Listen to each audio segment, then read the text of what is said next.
फिरकावारियत फैलती क्यों है? इख्तलाफ तो सदियों से है, शिया और सुन्नी सदियों से चले आ रहे हैं, लेकिन मुस्तकिल बुनियादों पर जो झगड़े बाद में देखने में आए उनकी नौयत मुख्तलिफ है।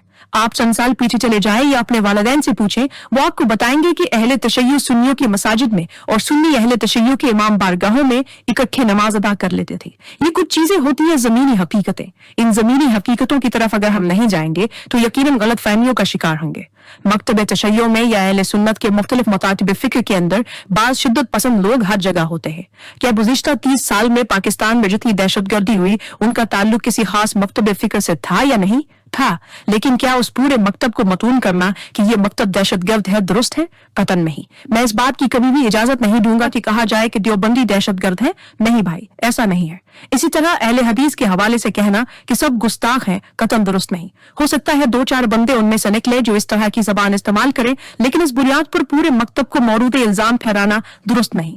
इसी तरह बरेलवियों के हवाले से अगर ये कहा जाए या अहले सुन्नत जिनको आमतुल मुस्लिमीन कहा जाता है उनके बारे में कहा जाए कि ये सारे बिदअती हैं, तो ये भी बिल्कुल दुरुस्त नहीं। इसी तरह अगर अहले तशय्युअ के हवाले से भी ऐसी बात की जाए तो ये भी गलत है। जब दुश्मन सामने आता है तो छोटे इख्तलाफात को पसे पुश्त डाल दिया जाता है, लेकिन क्या इसका मतलब ये है कि इस मुआशरे के अंदर बदजुबान लोग नहीं है? नहीं, ऐसा नहीं। हर मुआशरे में ऐसे लोग होते हैं। आप यूट्यूब पर चले जाएं, क्या देवबंदियों के अंदर ऐसे लोग नहीं है?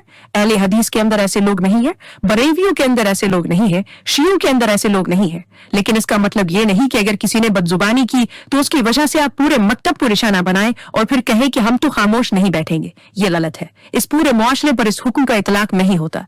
आयतुल्लाह खामेनाई का एक फतवा है, उन्होंने कहा कि उम्महातुल मोमिनीन और सहाबा कराम की शान में तौहीन हराम है, मुतलकन हराम। फिक्री तौर पर देखें तो 2 इस्तिलाहें हैं। जब उनसे पूछा गया तो उन्होंने कहा कि उम्महातुल मोमिनीन की शान में गुस्ताखी और इस तरह की जबान इस्तेमाल करना शरन हराम है और कानूनन जुर्म है। कानूनन जुर्म का मतलब यह है कि इसी दुनिया में इसी मुल्क के कवानीन के तहत इसको सजा मिलेगी, जेल में डाला जाएगा। और शरन हराम का मतलब यह है कि दीन के एतबार से भी ये नाजायज है। इन लोगों में इतनी दूर अंदेशी थी कि वो अपने दुश्मनों को बहुत अच्छी तरह जानते थे और समझते थे कि हमारे दुश्मन के दाखिल होने के रास्ते कौन से हैं। मुझे ये बताया कि चाहे किसी भी मसलक में हो, अगर उनके अंदर जाकर देखा जाए तो आपको वो लोग जो इस तरह की शिद्दत पसंदी पैदा करते हैं उनके पीछे किसी न किसी बैरूनी ताकत या एजेंडे का असर नजर आता है। आप आज यूरोप में चले जाएं, BCO चैनल्स चल रहे हैं। उनका काम सिर्फ ये है कि एक चैनल एक मसलक को गालियां देगा और दूसरा चैनल दूसरे मसलक को। सवाल ये है कि उनकी फंडिंग कौन करता है? तो क्या हमारी आंखें खोलने के लिए ये काफी नहीं कि दुश्मन इस पूरे खित्ते के अंदर हमें मुख्तलिफ नामों से रवाना चाहता है? पहले वो बरेलवी और देवबंदी को रड़ाने के पीछे किसी न किसी एम्बेसी का हाथ नजर आएगा, या कहा जाएगा कि ये मलिका बरतानिया करती है, या MI6 का काम है, या फिर CIA का। तो क्या हमारी आंखें खोलने के लिए ये काफी नहीं? फिर वहाबी और बरेलवी को, फिर शिया और सुन्नी को माजी की तारीफ ऐसी मिसालों से भरी पड़ी है। क्या ये चीजें अक्ल को खोलने के लिए काफी नहीं है कि इसके पीछे जो जहन कार फरमा है वो आपके मुल्क का भी दुश्मन है और आपके अकायद और नजरियात का भी। ये दुश्मन आपके मुल्क का नहीं तो अपने खित्ते के मुसलमानों का दुश्मन है। कुछ सादा लोग अपनी गलत फहमियों या जहालत की वजह से ऐसे लोगों के हाथों ईंधन बनकर इस्तेमाल हो सकते हैं, और जो इस्तेमाल होते हैं मुमकिन है उन्होंने शिया का लिबास पहना हो, देवबंदी का लिबास पहना हो, अहले हदीस का पहना हो या बरेलवी का पहना हो, लेकिन जो फिक्र पीछे है वही इस्तेमारी फिक्र है जिसने खिलाफत उस्मानिया को तोड़कर मुसलमानों को कमजोर किया। आज मुसलमान मुख्तलिफ मसाइल का शिकार है, इसलिए मेरा ख्याल है कि हमें अपने जहन को खोलकर हकायक को समझने की कोशिश करनी चाहिए और एक दूसरे की बुनियादी किताबें पढ़नी चाहिए जिन्हें हर मकतब फिक्र अपने मुस्तनद अकायद की नुमाइंदगी समझता है।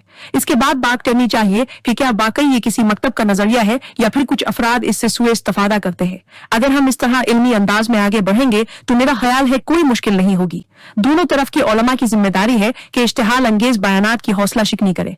अगर मुआशरे में मोहब्बत पैदा करनी है तो दोनों तरफ एहतराम जरूरी है, ना तो किसी की तौहीन की जाए और ना ही इश्तिहाल अंगेज बातों को खुला छोड़ा जाए। सोशल मीडिया की निगरानी और रहनुमाई भी जरूरी है। ये भी हकीकत है कि बाज औकात चंद अफराद को देखकर पूरे मसलक या ग्रोह पर हुक्म लगा दिया जाता है, जो सरासर गलत और बदगुमानी है।